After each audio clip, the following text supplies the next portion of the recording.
आज मैले बोडीको सब्जी बनाउँदैछु। हिजो व्रत गरेको एकादशी निर्जला एकादशी गेडागुडीको सब्जी खान मन लाग्यो। एकदम कस्तो मुखलाई अलिक टाठो गराउन मन लागेर म बोडीको सब्जी बनाउँदैछु।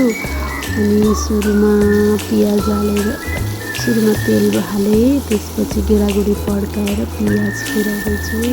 त्यसपछि बोडीको दाना राखेँ, आलु हालेर अलि बाक्लो हुन्थ्यो होला, तर मलाई चाहिँ यो बोडीको दानाको मात्रै झोल पातलो झोल खान मन लागेको भएर मैले बोडी मात्रै पकाएको छु। अनि त्यसपछि नुन मसला बेसार राखेँ। सेतो बोडीको सब्जी चाहिँ मलाई एकदम मनपर्छ। रातोभन्दा सेतो बोडी चाहिँ मिठो लाग्छ। मैले त्यही भएर फ्राई सेतै बोडी लिएर आउँछु। अनि मर मसलालाई मैले मिक्स गरिदिएँ। मोबाइल समात्दै चलाउँदै गर्दा चाहिँ अलिक अप्ठ्यारो हुँदो रहेछ पहिलोचोटि बनाएको मैले भिडियो चाहिँ।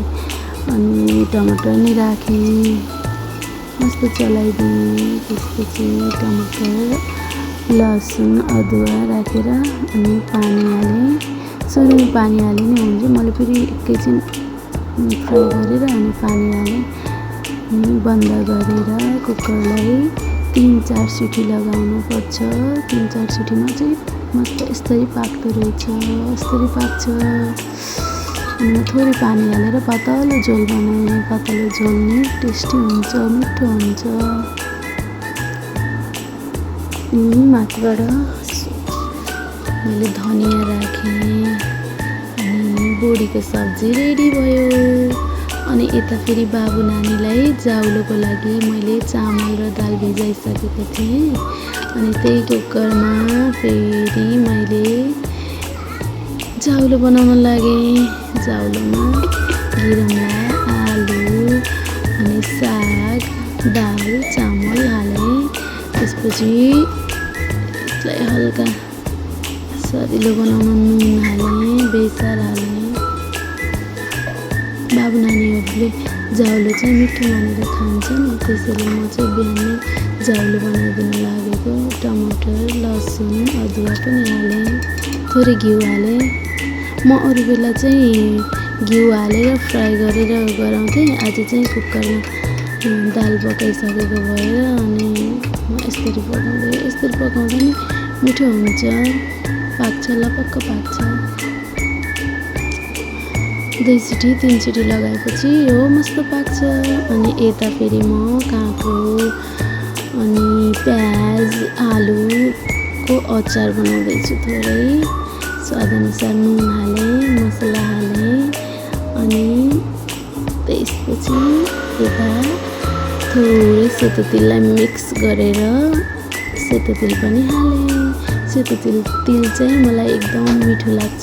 जुन अचारमा पनि सेतो तिल मिसायो भने कस्तो मिठो हुन्छ, यसको बास्ना नै मनपर्छ मलाई चाहिँ। अनि यता फेरि तेल हालेर अचारलाई छानेँ। थोरै तेल हालेर गेडागुडी फुराएर अनि मैले तेललाई टक्क लाएर झानिदिएँ। अनि आज फेरि मसँग ठ्याक्क चोक पनि रहेनछ अनि कागती नि रहेनछ, त्यत्तिकै गराएँ। तर म अहिले नानीलाई स्कुल छोड्न जाँदा चाहिँ चोक ल्याउँछु र यसमा हाल्छु अनि खाने। यहाँ फेरि नानीको लागि नास्ता बन्दैछ। नास्तामा आज मैले नानीलाई के बनाइदिँदैछु भने नमकिन बनाइदिँदैछु। थोरै ज्वानो नुन तेल अनि त्यसपछि थोरै मसला राखेर मैले पिठो मुछेँ। अनि पानी हालेर एकैछिन मस्त माडेर यसलाई रेस्ट गर्न दिनुपर्छ एकैछिन चाहिँ। त्यही भएर मैले एकैछिन अघि नै बनाएर यसलाई एकैछिन राखेँ।